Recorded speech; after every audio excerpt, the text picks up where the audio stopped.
या buses Japanese कंपनीच्या पेट्रोलवर चालणाऱ्या असून फारच जुन्या आहेत। यातील बसण्याचे बाक तुटलेले तर खिडकीला काच नाही। अशा अवस्थेत आपला तिबेटमधील प्रवास सुरू होतो। भारतातील लिपू पास पर्यंतचा हिमालय आणि लिपू पास नंतरचा तिबेटमधील हिमालय, इथं आपल्याला निसर्गाची वेगवेगळी अशी दोन रूपं पाहायला मिळतात। आपल्याकडील हिमालय म्हणजे हिरव्यागार वनश्रीनं आच्छादलेला, झुळूझुळू वाहणाऱ्या झऱ्यापासून ते धो धो कोसळणाऱ्या जलप्रपातांनी सजलेला, अमर्याद अशा जलसंपत्तीला स्वतःच्या कुशीमध्ये सामावून घेणारा, अनेक हिमनद्यांना अंगा खांद्यावर खेळवणारा असा आपला हिमालय म्हणजे निसर्गानं मुक्त हस्ते उधळण करून बहाल केलेला अनमोल असा ठेवा आहे।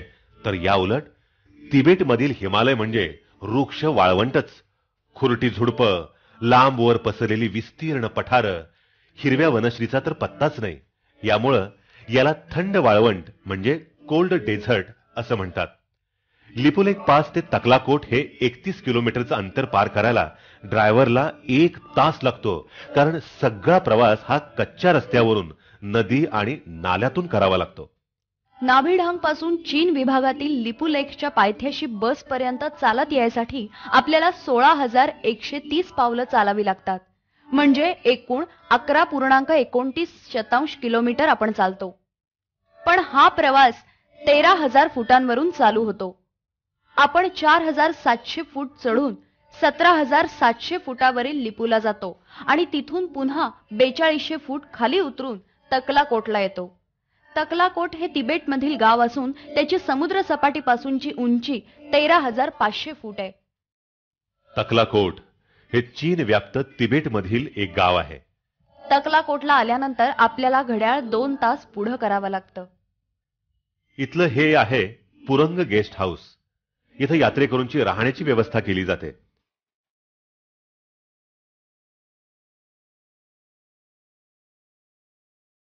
आपल्याला या गेस्ट हाऊस मधील मोठ्या हॉलमध्ये घेऊन जातात। पहिल्यांदा सगळ्यांना चहा दिला जातो, सर्वांचं पारंपरिक पद्धतीनं स्वागतही केलं जातं। त्यानंतर चायनीज कस्टम अधिकारी सर्व यात्रेकरूंचे पासपोर्ट आणि सामान तपासतात। हा कार्यक्रम झाल्यानंतर प्रत्येक यात्रेकरूला रूम दिली जाते। एका रूम मध्ये 3 पलंग असतात। राहण्याची व्यवस्था उत्तम आहे। सर्वसाधारण 1 एकर क्षेत्रामध्ये गेस्ट हाऊस बांधलेला आहे।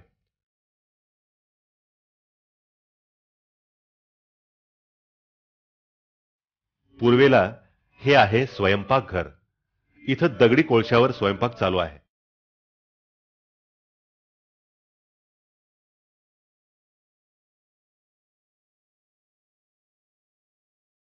त्याला लागूनच मोठा डायनिंग हॉल आहे। संध्याकाळचं जेवण भारतीय वेळेनुसार 5 वाजता देतात। आपल्याला इतक्या लवकर जेवण्याची सवय नसते। जेवणामध्ये भात, चायनीज सूप, बंद डब्यातील अननस, भाजलेल्या शेंगा, उकडलेला किंवा तळलेला बटाटा असतो। पहिल्या दिवशी जेवण बरं वाटतं, नंतर नंतर खावंसच वाटत नाही। उत्तर आणि दक्षिणेला राहण्यासाठी खोल्या, तर पश्चिमेला मोठं असं प्रवेशद्वार आणि ऑफिस आहे। आता यापुढची सगळी यात्रा ही अति उंच भूप्रदेशावरील आहे।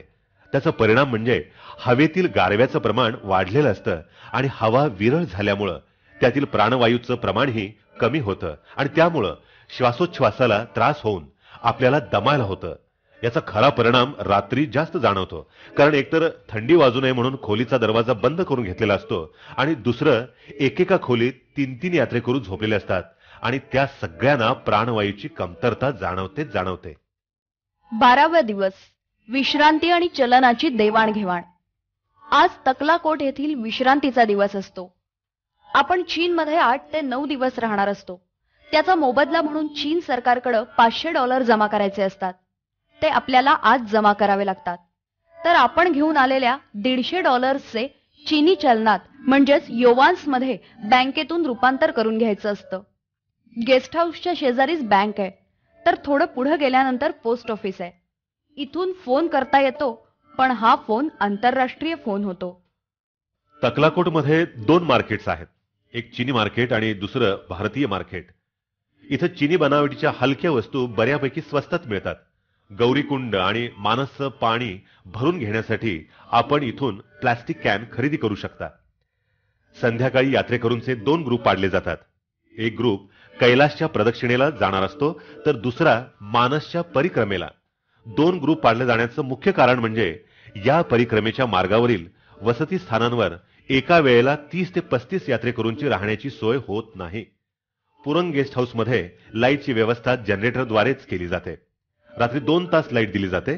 दुसऱ्या दिवशी प्रवासाला निघण्यापूर्वी आपल्याला कैलास आणि मानसच्या परिक्रमेसाठी आवश्यक ते सामान घेऊन राहिलेले सामान ठेवण्यासाठी एक रूम दिली जाते.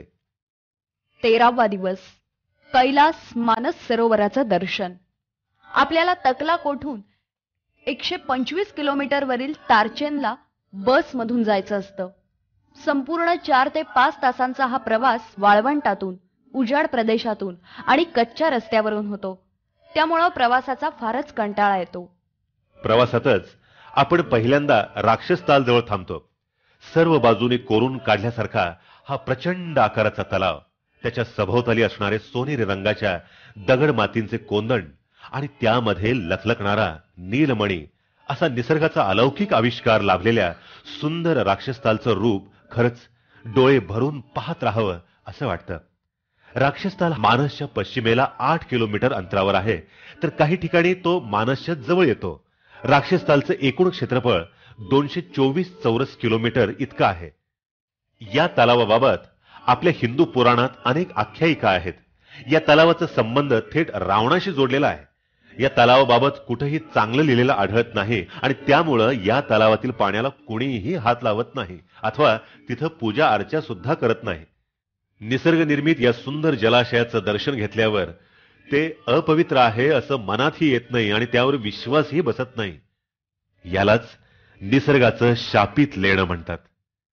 काही काही ठिकाणाहून हा तलाव तर मानस सरोवरपेक्षाही कितीतरी सुंदर दिसतो.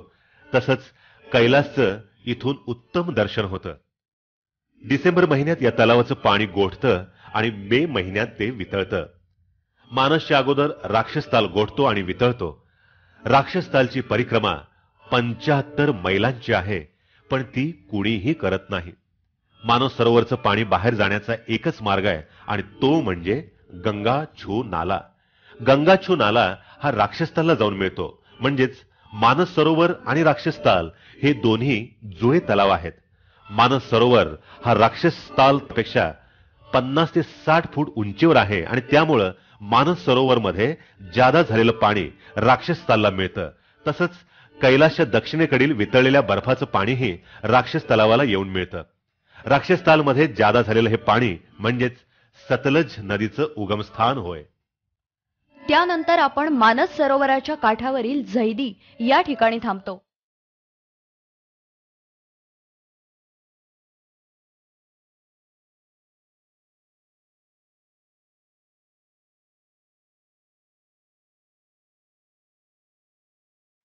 इथंच पहिल्यांदा मानस सरोवराचं दर्शन होतं. इथूनच 2 तुकड्या 2 ठिकाणी जातात. कैलास प्रदक्षिणा करणारे तारचनसाठी रवाना होतात, तर मानस सरोवराची प्रदक्षिणा करणारे होरेकडे जातात. तारचेन येथे गिंडीशी गेस्ट हाऊस मध्ये यात्रेकरूंची राहण्याची व्यवस्था केलेली आहे. तारचेन हे ठिकाण समुद्र सपाटीपासून 15,500 फूट उंचीवर आहे. इथून दक्षिणाभिमुख कैलासचं प्रथम दर्शन होतं. इथून पुढे जवळजवळ 8 दिवस जेवणाची व्यवस्था यात्रेकरूंना स्वतःच करावी लागते. काही यात्रेकरू धारचुलाहून येतानाच स्वयंपाकी घेऊनच येतात. 14वा दिवस, कैलास प्रदक्षिणेचा पहिला दिवस. प्रत्यक्ष कैलास प्रदक्षिणेला तारचेनहून सुरुवात होते. आपल्याला 5 किलोमीटर पर्यंत यमद्वारापर्यंत बसनं सोडतात. भारतीय यात्रेकरू याला यमद्वार असं म्हणतात. हवामान स्वच्छ असेल तर इथून पश्चिम कैलासचं दर्शन होतं.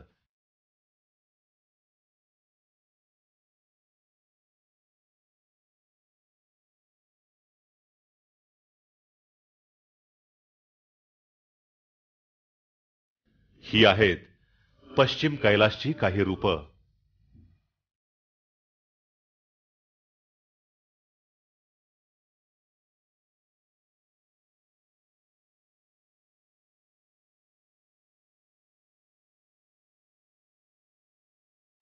यमद्वारानंतर 12 किलोमीटर चालत जायचं असतं. या एकूण 17 किलोमीटरच्या प्रवासात आपण 700 फूट उंची चढून जातो. आपण विरळ हवामानाच्या प्रदेशात असल्यामुळं जागेवर जरी उभे राहिलो तरी धाप लागत असते. इथं 12 किलोमीटर चालण्यासाठी 50 किलोमीटर चालायचे श्रम लागतात.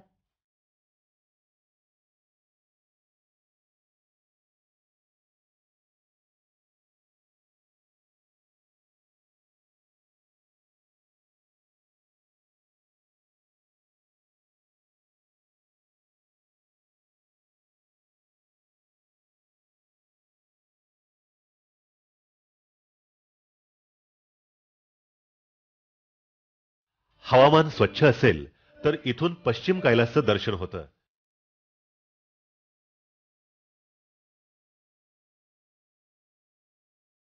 हिंदू, बौद्ध आणि जैन धर्मियांना अत्यंत पवित्र असणारं श्री कैलास हे चीन व्याप्त तिबेटमध्ये आहे. तिबेटच्या पठाराला जगाचं छप्पर म्हणतात. याचं क्षेत्रफळ 4.5 लाख चौरस मैल आहे. इथली लोकसंख्या अंदाजे 20 लाख आहे. त्यातील 1 लाख वस्ती तिबेटच्या राजधानीत म्हणजेच ल्हासा या शहरात आहे. राहिलेली जास्तीत जास्त वस्ती ही दक्षिण भागात नेपाळच्या सीमेजवळ आहे. हिंदूंना अत्यंत पवित्र असणारे श्री कैलास हे तिबेटी बौद्ध लोकांना आणि जैन धर्मीयांनाही तितकंच पवित्र आणि महत्वाचंही आहे. 22,028 फूट उंचीवर असणारं हे शिखर कैलास रांगेमधील सर्वात उंच शिखर आहे.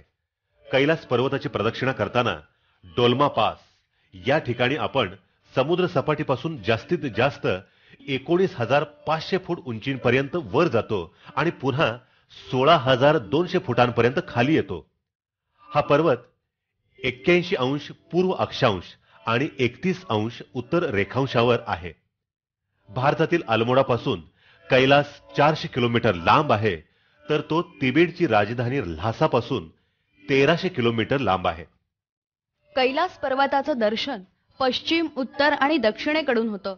प्रदक्षिणेच्या सुरुवातीला होतं ते कैलासचं पश्चिम दर्शन.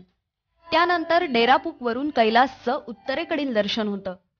कैलासच्या पूर्वेला डोलमा पास हे 19,500 फूट असं यात्रेतील सर्वोच्च उंचीचं शिखर असल्यामुळं इथून कैलासचं दर्शन होत नाही. तारचेनच्या कॅम्पवरून दक्षिण कैलासचं दर्शन होतं. कैलासचा आकार त्रिकोणी शंकूसारखा आहे. कैलासच्या या वेगळ्या आकारामुळं तो लिंग स्वरूप पर्वत आहे असंही हिंदूंना वाटतं. हिंदू, बौद्ध, तिबेटमधील बॉनपो वंशाचे लोक आणि जैन धर्मीय या सर्वांच्याच दृष्टीनं कैलास अत्यंत पवित्र आहे. कैलास पर्वत शिखराच्या 4 प्रमुख दिशांना 4 महत्वाच्या नद्या उगम पावतात. उत्तरेला असणाऱ्या पाणथळीमधून सिंधू नदीचा उगम होतो. कैलासच्या पश्चिमेला उगम पावणारी ल्हाचू ही नदी पुढं खोजरनाथ इथं नेपाळच्या भूमीत हुमला या प्रदेशातून प्रवेश करते, म्हणून तिला हुमला कर्नाली असंही म्हणतात.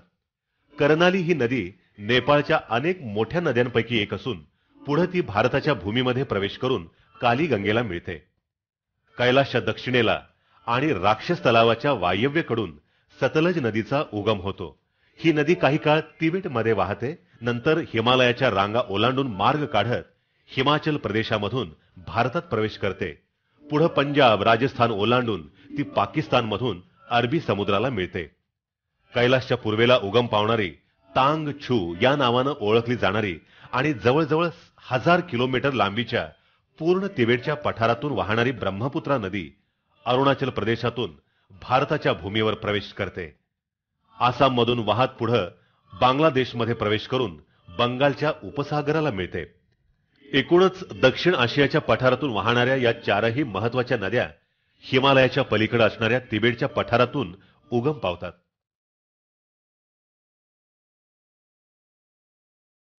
जे यात्रेकरू चालू शकणार नसतील त्यांच्यासाठी याकची सोय केली जाते. आपल्याबरोबर अली टूर कंपनीचा गाईड तारचेनला आलेला असतो. त्याला आदल्या दिवशीच कुणाकुणाला याक पाहिजे ते सांगायचं असतं. त्याप्रमाणे तो याकची व्यवस्था करतो. प्रत्यक्षात याकवाले कधीच वेळेवर येत नाहीत. आपण त्यांची वाट बघून मग चालायला सुरुवात करतो आणि आपण जेव्हा डेरापूकच्या जवळ पोहोचतो तेव्हा याकचा कळप आपल्याला दिसायला लागतो. म्हणजे पहिल्या दिवसाची यात्रा जवळजवळ त्यांच्या शिवायच आपण पूर्ण केलेली असते. भारतातील घोडेवाले आणि येथील याकवाले यांच्यामध्ये अगदी जमीन आसमानाचा फरक आहे.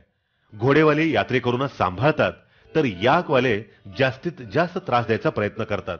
एखादा यात्रेकरू जर याकवरून पडला तर ते आनंदानं हसतच असतात. कैलास प्रदक्षिणेतील पहिलं विश्रांती स्थान डेरापूक.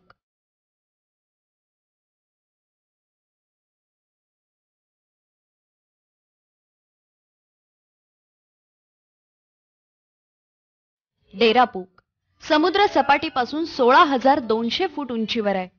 तारचन पासून या ठिकाणी येण्यासाठी आपल्याला 18,750 पावलं चालावी लागतात. आपण एकूण 7 तास चालत असतो. इथून पुढील मुक्कामात जनरेटरच्या लाईटचीही सोय नाही, त्यामुळे मेणबत्त्या वापराव्या लागतात. डेरापूकहून उत्तराभिमुख कैलासचं अप्रतिम दर्शन होतं. ही आहेत उत्तर कैलासची काही रूप. पहाटेचा कैलास, सूर्योदयाच्या वेळेचा कैलास, सोनेरी कैलास,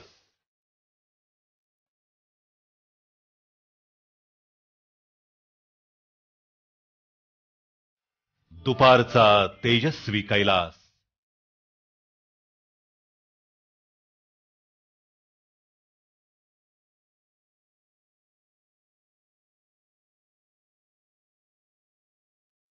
पंधरावा दिवस डोलमा पास, गौरीकुंड ते झोंग झेरबू. कैलास प्रदक्षिणेच्या दुसऱ्या दिवशी या यात्रेतला सर्वात उंचीवरील टप्पा चढून आपल्याला आज डोलमा पासला 19,500 फुटांवर जायचं असतं आणि पुन्हा तो संपूर्ण चढ उतरून वस्तीसाठी झोंग झेरबूला पोचायचं असतं. एकूण अंतर आहे 22 किलोमीटर. डेरापूकची समुद्र सपाटीपासूनची उंची 16,200 फूट आहे. डोलमाची उंची 19,500 फूट, म्हणजे आपण 3,300 फूट चढून जातो आणि 3,000 फूट उतरून खाली झोंग झेरबूला 16,500 फूट उंचीवर येतो. हिंदू, जैन आणि बुद्ध धर्मीय लोक देवाला उजव्या बाजूला ठेवून डावीकडून प्रदक्षिणा घालतात, तर मूळचे तिबेटी लोक, ज्यांना आपण बोनपा असं म्हणतो, ते उलट्या दिशेनं प्रदक्षिणा घालतात. असे बरेच तिबेटी आम्हाला भेटले. त्यांच्यातील काही स्त्रिया तर लहान मुलांना पाठीला बांधूनच चालत होत्या.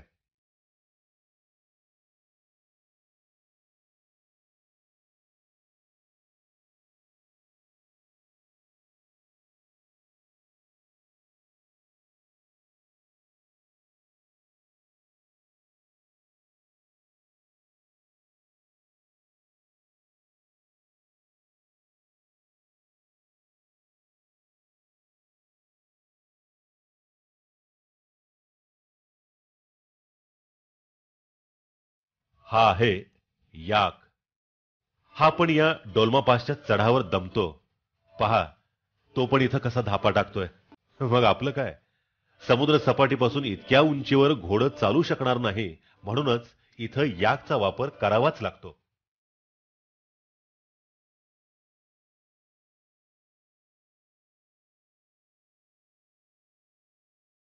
डोलमा पास ही या यात्रेतील सर्वोच्च उंचीवरील जागा आहे. बौद्धांच्या दृष्टीनेही ही अत्यंत महत्वाची जागा.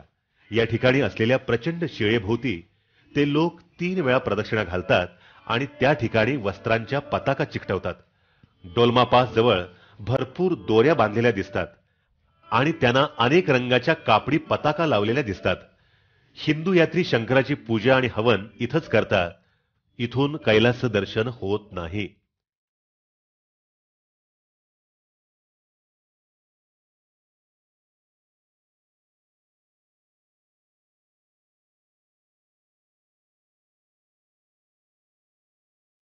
डोलमा पास नंतर थोडं पुढे उतरून गेल्यानंतर भौगोलिकदृष्ट्या जगातील सर्वात उंचीवरचा गोड्या आणि शुद्ध पाण्याचा तलाव गौरी कुंड हा इथंच, म्हणजे कैलासच्या पूर्वेला आहे.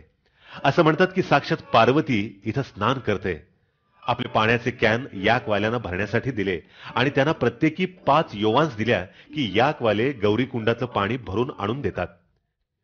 आपली डोलमा चढूनच दमछाक झालेली असते, त्यात पुन्हा गौरीकुंडात खाली उतरण्याचं धाडस कुणीही करत नाही आणि कुणी करूही नये.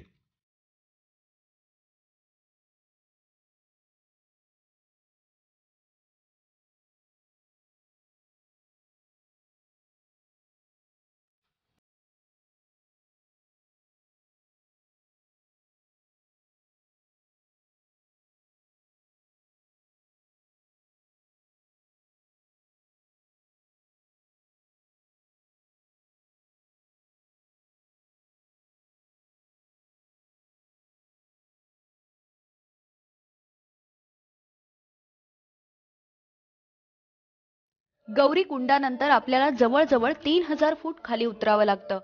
वाटेत थोडा वेळ बर्फावरून चालावं लागतं. डोंगरावरून खाली उतरताना रस्त्याच्या कोणत्याही खुणा इथं नाहीत. खाली एक तंबू वजा हॉटेल दिसत असतं. तोच खुणेचा दगड समजून खाली उतरायला सुरुवात करायची. हा उतार पण फार धोकादायक आहे, कारण इथं पाय घसरण्याचा अथवा मुरगळण्याचा संभव असतो.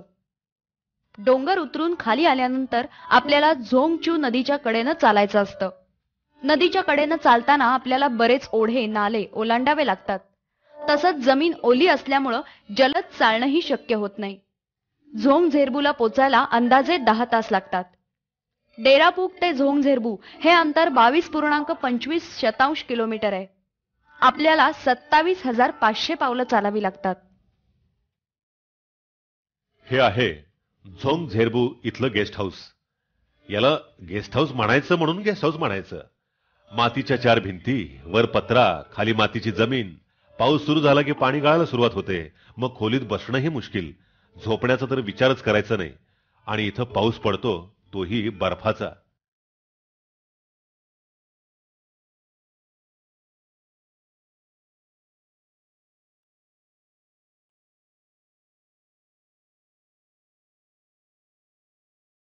सोळावा दिवस.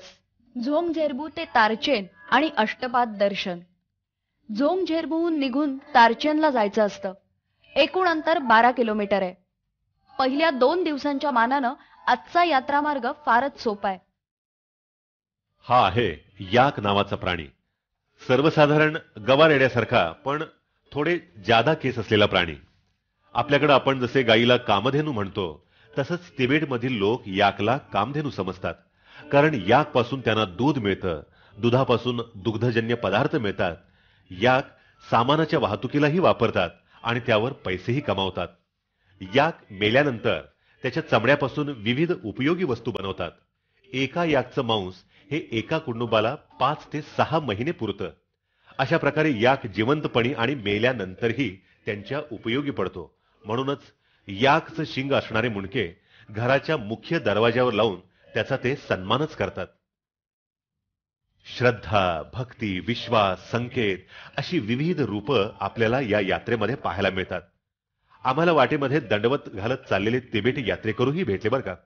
याला त्यांच्या भाषेत कोरा असं म्हणतात. आपण जी परिक्रमा 3 दिवसात पूर्ण करतो, तीच परिक्रमा दंडवत घालत पूर्ण करण्यासाठी त्यांना 1 महिना लागतो, असं त्यातल्याच एका यात्रेकरूनं आम्हाला सांगितलं.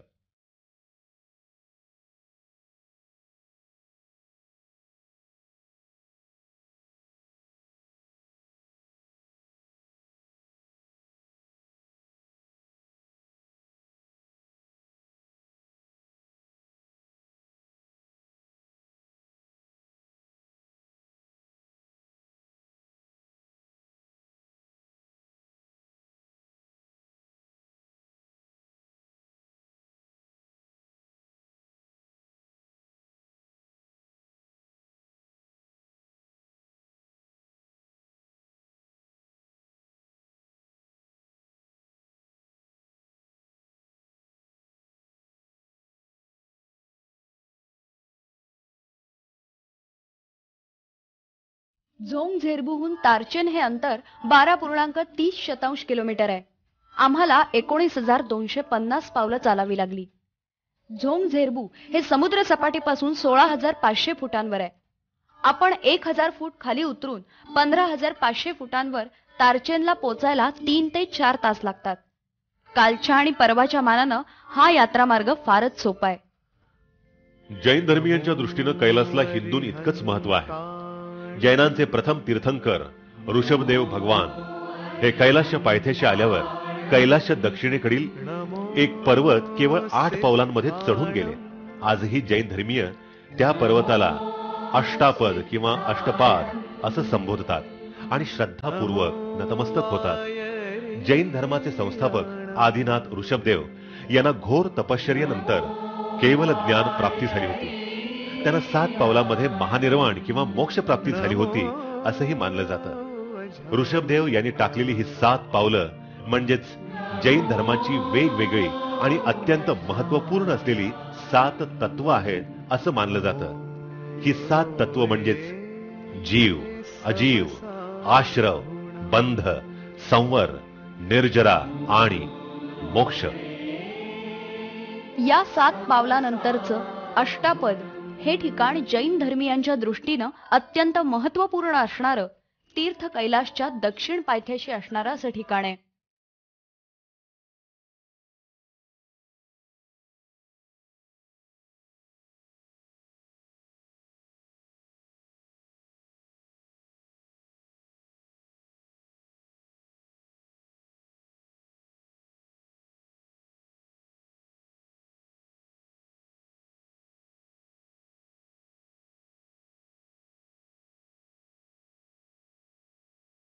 जैन धर्माचे यात्री तारचेन इथं आल्यानंतर शक्यतो अष्टापद किंवा अष्टापदी या ठिकाणी जाऊन दर्शन घेतात.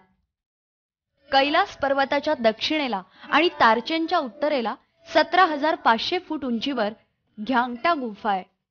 बौद्ध आणि जैन धर्मीय आजही कैलासच्या पायथ्याशी असलेल्या तारचेन या गावात पोचल्यावर भक्तिभावानं घ्यांगटा गुंफेत जातात.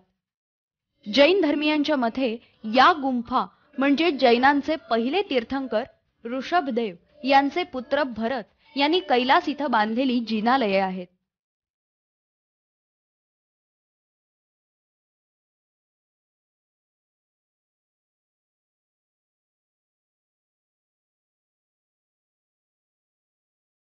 सद्यस्थितीमध्ये तिथं बुद्धांच्या मूर्ती आहेत. तसंच बौद्ध धर्मगुरू लामा मिलारेपा यांचीही मूर्ती तिथं आहे.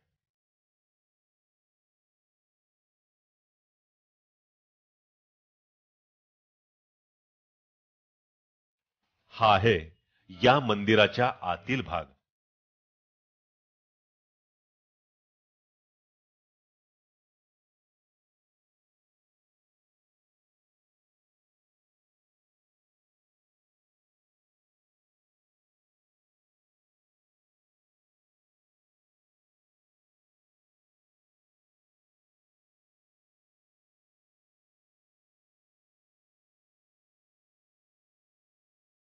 हा या मंदिराचा पुजारी. याला 5 योवांस दिल्यानंतर त्यानं ही इमारत आम्हाला उघडून दाखवली आणि व्हिडिओ शूटिंग करायला सुद्धा परवानगी दिली.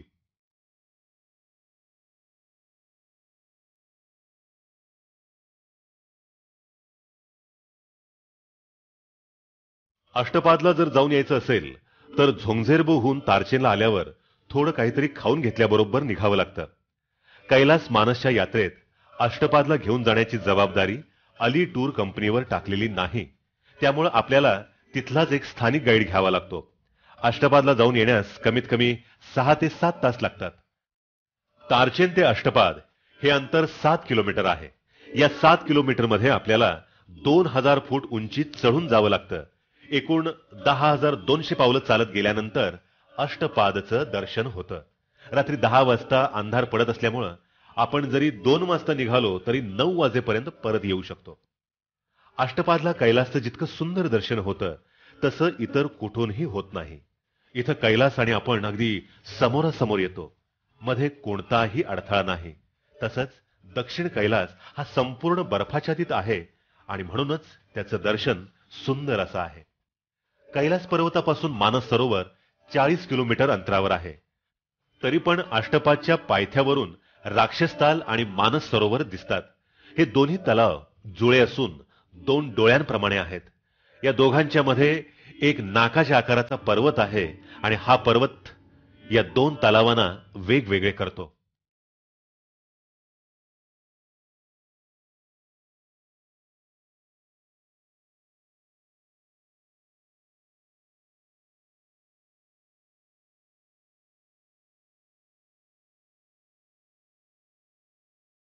अष्टपादवरून परत येताना तारचेन हे गाव डोंगरावरूनच आपल्याला दिसतं.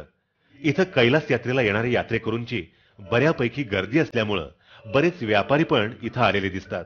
ते तंबूंमध्येच राहतात आणि त्यांनी आपली दुकानं तिथंच थाटलेली आहेत.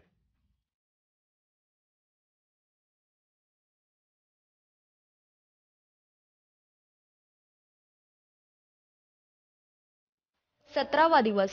कैलासहून मानस सरोवराकडे. आपल्याला तारचेनहून होरेला बसनं जायचं असतं. प्रवास फक्त 40 किलोमीटरचा आहे. प्रवास जरी 40 किलोमीटरचा असला तरी जायला मात्र 2 तास लागतात. हे आहे होरे इथलं गेस्ट हाऊस. इथल्या खोल्यात राहण्याची व्यवस्था केलेली असते. हे गेस्ट हाऊस चालवणाऱ्या व्यक्तीचे छोटेसे एक डिपार्टमेंटल स्टोअर्स तिथं आहे. तिथं आपल्याला कोका कोला, मिनरल वॉटरच्या बाटल्या, बिअरचे टीन्स, तसंच मेणबत्ती, काडीपेटी इत्यादी वस्तू मिळतात. इथं लाईटची सोय नाही, त्यामुळं मेणबत्त्याच वापराव्या लागतात. होरे इथं संध्याकाळी त्या भागातील घोडेवाले येतात. तिथं घोडेवाले जास्त आणि यात्रेकरू कमी अशी अवस्था आहे. त्यामुळे ते पहिल्यांदा किती यात्रेकरूंना घोडे पाहिजे आहेत त्यांची यादी तयार करतात आणि त्यानंतर लॉटरी पद्धतीनं घोड्यांचं वाटप होतं. प्रत्येक घोडेवाला आपल्या वाटणीला आलेल्या यात्रेकरूची ओळख करून घेतो आणि मग स्वतःची ओळख त्यांना करून देतो. सूर्यास्तावेळी निसर्गानं केलेल्या रंगांची उधळण अशा प्रकारे आपल्याला केव्हाही पाहायला मिळत नाही. याचं मुख्य कारण म्हणजे प्रदूषण विरहित वातावरण. समुद्र सपाटीपासून 16,000 फूट उंचीवरील सूर्योदय आणि सूर्यास्त हे तर फारच सुरेख असतात. दुसऱ्या दिवशी पहाटे चालण्याची लवकर सुरुवात करायची असल्यामुळं रात्री लवकर झोपावं लागतं. पण सन 2000 सालापासून मानस सरोवराची परिक्रमा बस मधूनच चालू करण्यात आलेली आहे असं समजून येतंय. 18वा दिवस, मानस सरोवराच्या परिक्रमेचा पहिला दिवस. होरे ते चुग्गू हा यात्रेतील सर्वात लांब पल्ल्याचा चालण्याचा प्रवास आता करायचा आहे. या प्रवासानं मानस सरोवरच्या प्रदक्षिणेस सुरुवात होणार असते.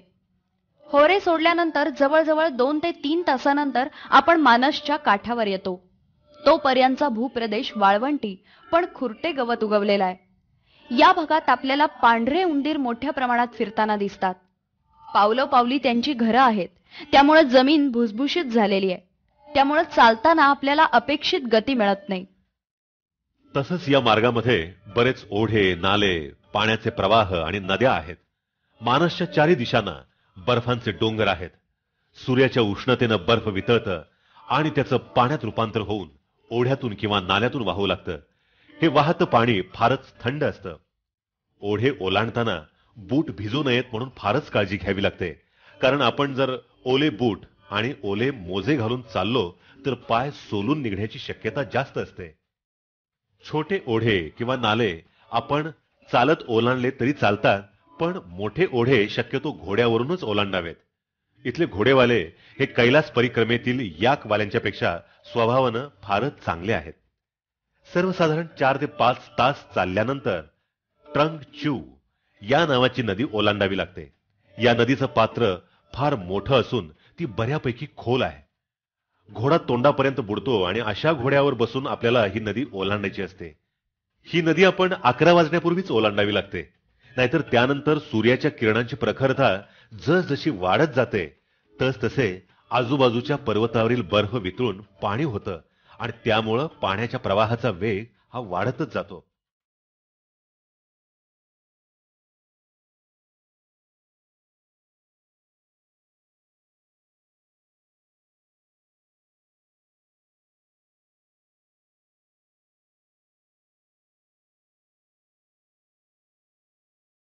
ट्रंगचू नदी ओलांडल्यावर सर्व घोडेवाले जेवण करण्यासाठी थांबतात. आपण आता कैलास पर्वताच्या समोर असतो. वर कैलास तर खाली मानस. सर्व घोडेवाले तिथं 1 ते 2 तासांची सुट्टी घेतात.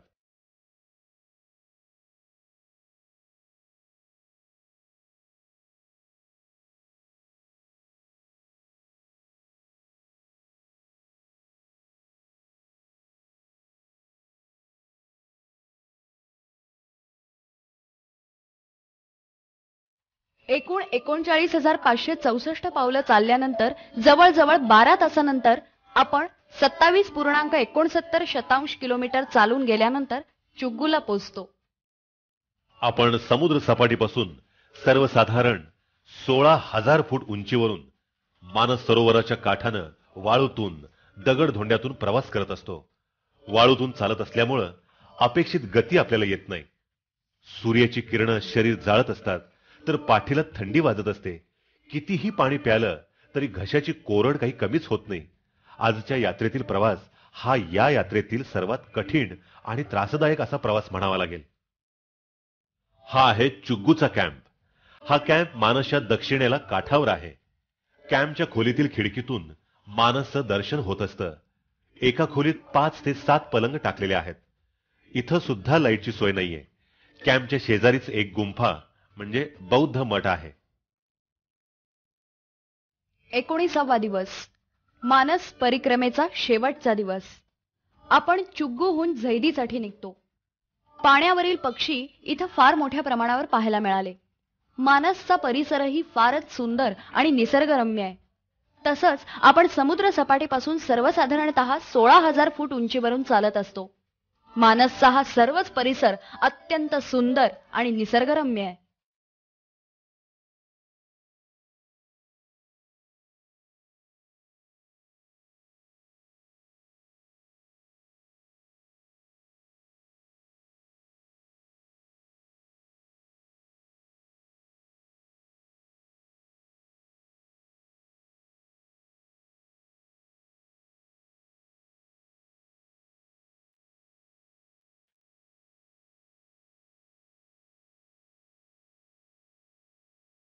समोरून प्रखर उन्हाचा तडाखा तर पाठीमागून थंडी वाजत असते.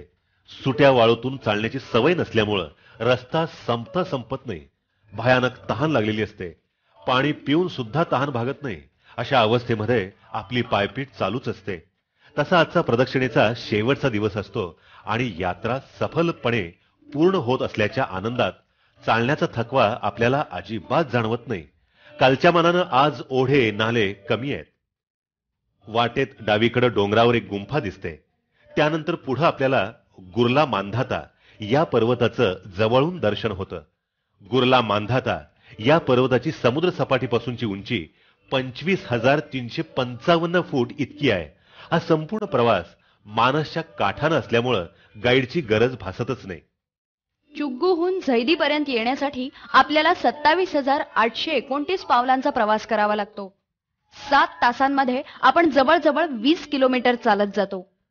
2000 सालापासून मानसची परिक्रमा सर्वांसाठी बसनंच चालू केलेली आहे.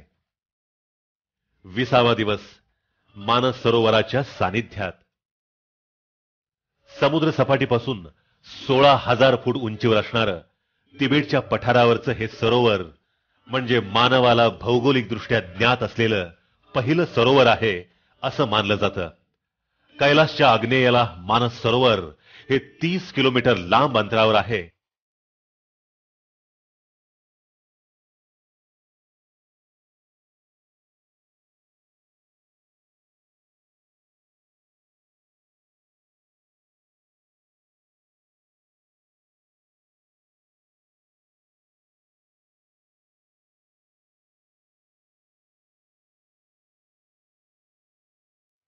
मानस सरोवराच्या दक्षिणेला गुरला मांधाता हा पर्वत आहे.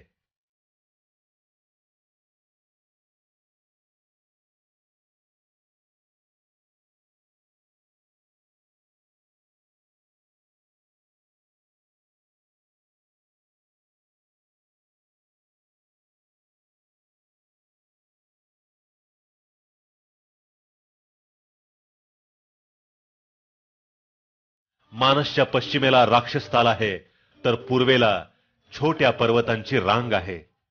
होरेपासून ते झैदीपर्यंत आपण पायी परिक्रमा करू शकतो.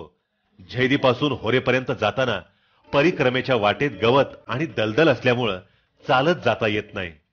कैलासची प्रदक्षिणा आपण जशी कैलासच्या भोवती गोल फिरून पूर्ण करतो, तसं मानसची परिक्रमा करता येत नाही.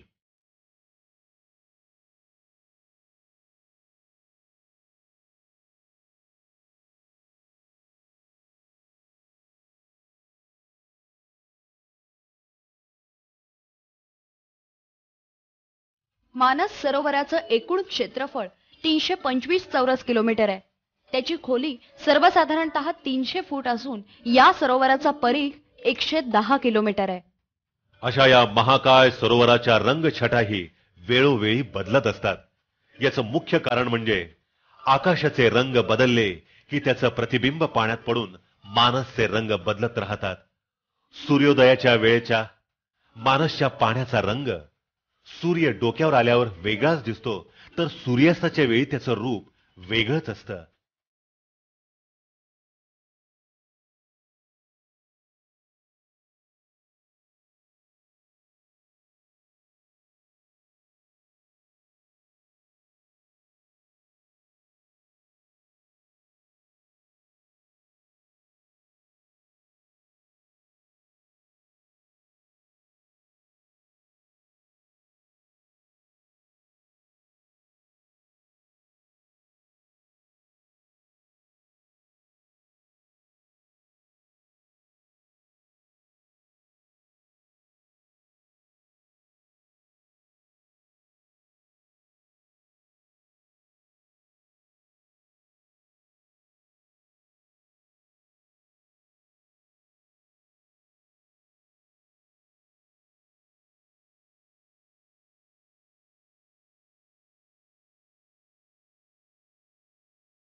पांढऱ्या शुभ्र ढगाने वेढलेला मानस ढग नसताना निळ्या भोर आकाशाच्या पार्श्वभूमीवर अगदी वेगळाच दिसतो.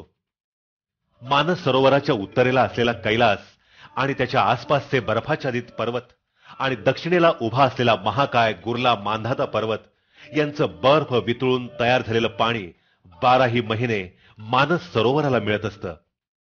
हा झैदी इथला विश्रांतीचा दिवस असतो. आज आपल्याला मानस सरोवर इथं स्नान करण्यासाठी वेळ दिलेला असतो. जवळजवळ सर्व यात्रेकरू मानस सरोवरामध्ये उतरतात. एकतर कडाक्याची थंडी, दुसरं पाण्याचं तापमान 0 डिग्रीच्या आसपास. आपण या पाण्यामध्ये जास्त वेळ थांबू शकत नाही. अहो, शरीर बधीर व्हायला सुरुवात होते.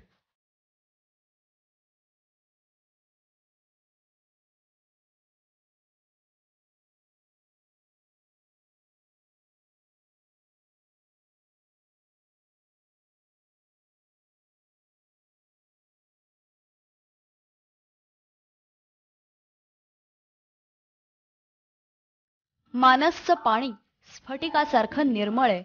इतकं स्वच्छ निर्मळ पाणी आपल्याला दुसऱ्या कोणत्याही तलावात पाहायला मिळत नाही. पाण्याखालचे दगडगोटे अगदी स्पष्ट दिसतात. याचं मुख्य कारण म्हणजे एकतर हे सरोवर समुद्र सपाटीपासून 16,000 फुटांवर आहे. त्यामुळे या भागात आणि सरोवराच्या आसपास कोणत्याही प्रकारचे वृक्ष अथवा वनस्पती नाहीत आणि त्यामुळे त्याचा पालापाचोळाही नाही. तसंच दुसरं कारण म्हणजे याच्या आसपास मनुष्यवस्ती नाही.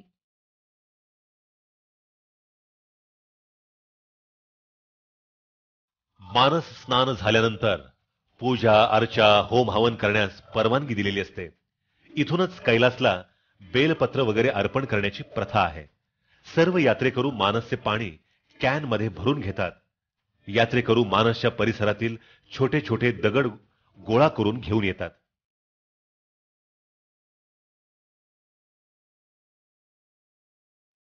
21वा दिवस. परतीच्या प्रवासाचे वेध. आपल्याला झैदीहून पुन्हा बसमधून जवळजवळ 100 किलोमीटरवर तकलाकोटला जायचं असतं. आपल्यापैकी कैलासला गेलेल्या आपल्या बॅचमधील इतर यात्रेकरूंना तारचन येथून बसनं घेऊन येतात. जवळजवळ 7 दिवसानंतर आपले सहयात्री भेटत असतात. थोड्या गप्पा होतात आणि इथूनच यात्रेच्या परतीच्या प्रवासाला सुरुवात होते. तकलाकोटच्या अलीकडे 5 ते 6 किलोमीटर अंतरावर शीख जनरल झोरावर सिंगच्या समाधीजवळ आपली बस थांबवतात. जम्मूचे राजे गुलाब सिंग यांच्याकडे झोरावर सिंग हा जनरल होता. त्यानं राजांना लेह आणि लडाख जिंकून दिलेलं होतं आणि तिबेटमधील हा सर्व प्रदेशही त्यानं जिंकलेला होता. लढाईमध्ये तो इथंच मारला गेला होता, म्हणून त्याची समाधी याच ठिकाणी बांधलेली आहे. 22वा दिवस. खोजरनाथला भेट.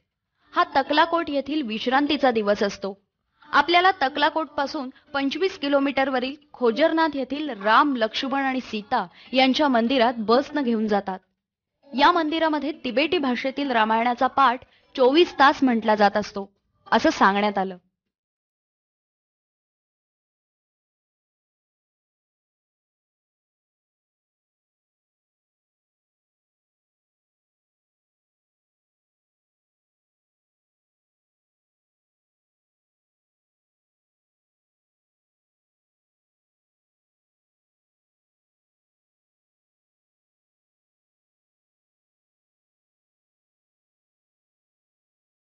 खोजरनाथहून परत आल्यावर आणि आपलं जेवण झाल्यानंतर आपल्याला बसमधून बाजारात घेऊन जातात.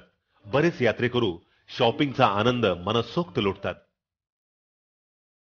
23वा दिवस. मायभूमीत परत. आपल्या यात्रेचा प्रवास पुन्हा भारताकडे चालू होतो. तिबेटच्या वेळेनुसार पहाटे 5 वाजता म्हणजे भारतीय वेळेनुसार पहाटे 3 वाजता आपण तकलाकोट सोडतो आणि बसमधून परतीच्या प्रवासाला सुरुवात होते. लिपूच्या पायथ्याशी घोडेवाले आपली वाट बघत असतात. ते आपल्याला आपल्या सामानाला लिपुलेख पासवर पोहोचवतात. भारतीय वेळेनुसार सकाळी 7 वाजता आपण लिपुलेख पासवर पोहोचतो. पुन्हा एकदा नवीन बॅच घेऊन इंडो तिबेट बॉर्डर पोलीसचे जवान आपल्या स्वागतासाठी तयार असतात. इथं बॅचची अदलाबदल होते आणि आपण नाभिडांगच्या दिशेनं चालू लागतो. असा आहे लिपुलेख पासचा परिसर.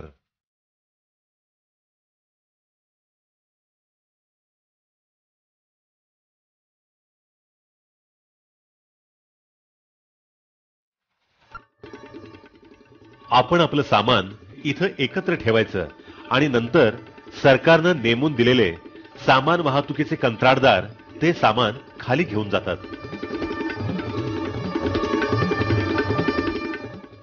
नाभिढांगहून लिपुलेख पासवर येताना आपण रात्रीचा प्रवास केलेला असतो. या चढाची जाणीव आपल्या पायांनाच झालेली असते, पण तो चढ डोळ्यांनी पाहिलेला नसतो. लिपू पासवरून खाली उतरते वेळी आपण दिवसा खाली उतरत असतो, त्यामुळे या चढाची आपल्याला कल्पना येते. तसंच तिबेटमध्ये जाताना आपण या परिसराची फोटोग्राफी केलेली नसते, ती आपण या ठिकाणी करू शकतो.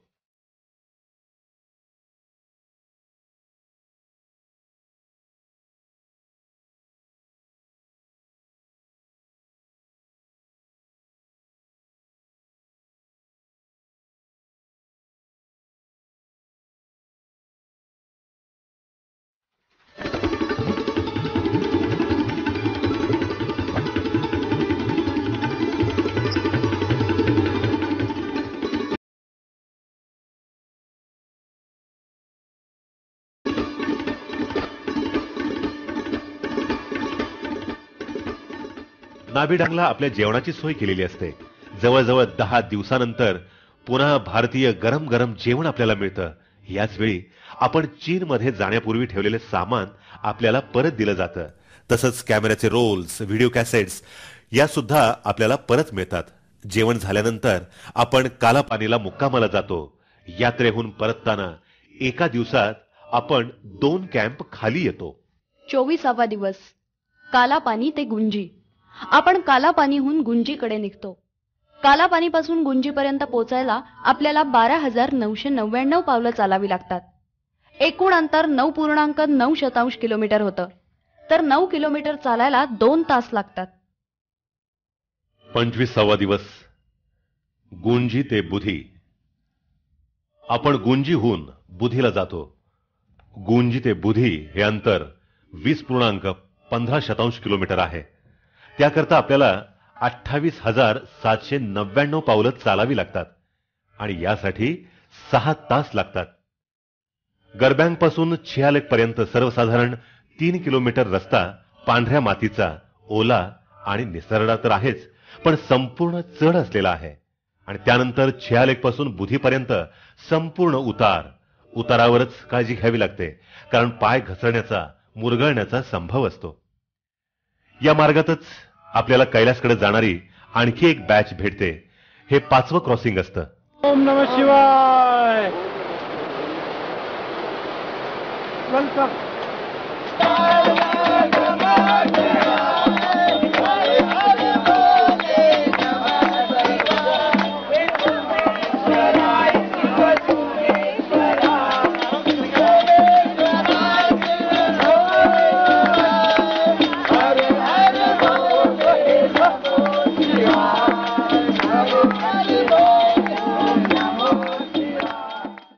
26वा दिवस.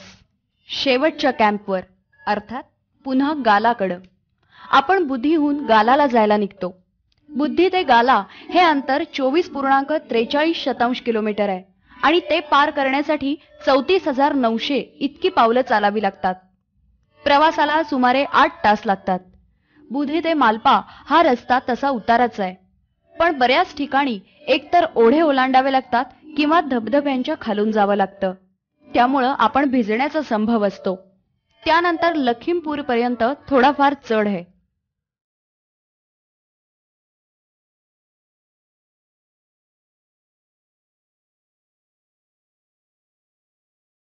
सन 2000 सालापासून लखीमपूर पासून गालाला न जाता सरळ मंगतीला जाणारा रस्ता चालू केलेला आहे. सर्व यात्रेकरू याच मार्गाने जातात, पण तो रस्ता अद्याप अधिकृत असा नाही. हा रस्ता काली नदीच्या कडेने जातो. या रस्त्यामुळे बिंदाकोटीच्या 4,444 पायऱ्या चढून जाव्या लागत नाहीत. 27वा दिवस. पुन्हा जमिनीवर, लोकांच्या सानिध्यात. आज आपण गालाहून मंगतीपर्यंत चालत असतो. यात्रेतील हा शेवटचा कॅम्प. यात्रा व्यवस्थित पार पडल्याचा आनंद, प्रवासाचा थकवा आणि घरी जाण्याची अनामिक ओढ यांचं मिश्रण प्रत्येकाच्या चेहऱ्यावर जाणवत असतं.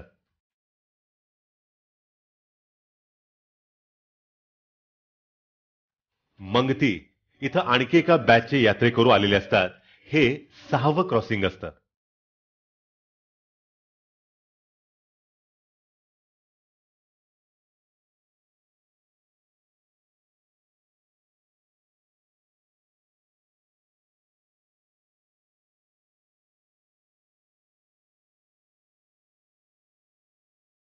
आपण इथून पुढे धारचुलापर्यंत बसनं जातो. अत्यंत धोकादायक असा हा बसचा प्रवास आहे, पण तितकेच तज्ञ ड्रायव्हर असल्यामुळं आपल्याला ते जाणवत नाही.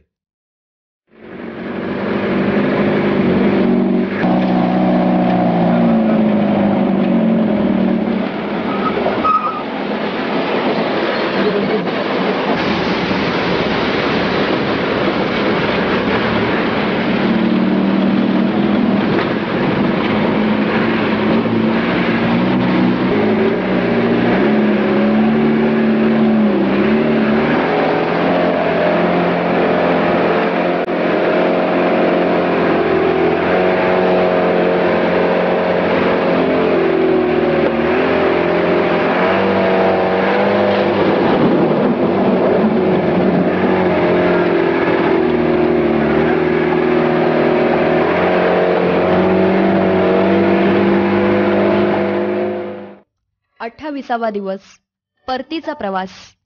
आज आपण धारचुलाहून अल्मोडाला बसनं जातो.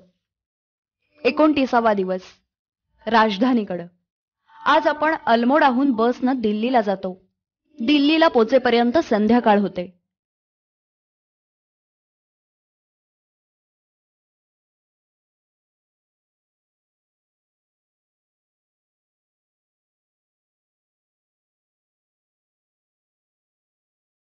तिसाव्या दिवशी विदेश मंत्रालयातून यात्रा पूर्ण केल्याबद्दलचं सर्टिफिकेट घ्यायचं असतं.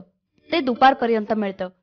संध्याकाळी सर्वजण आपापल्या गावी जाण्यासाठी निघतात.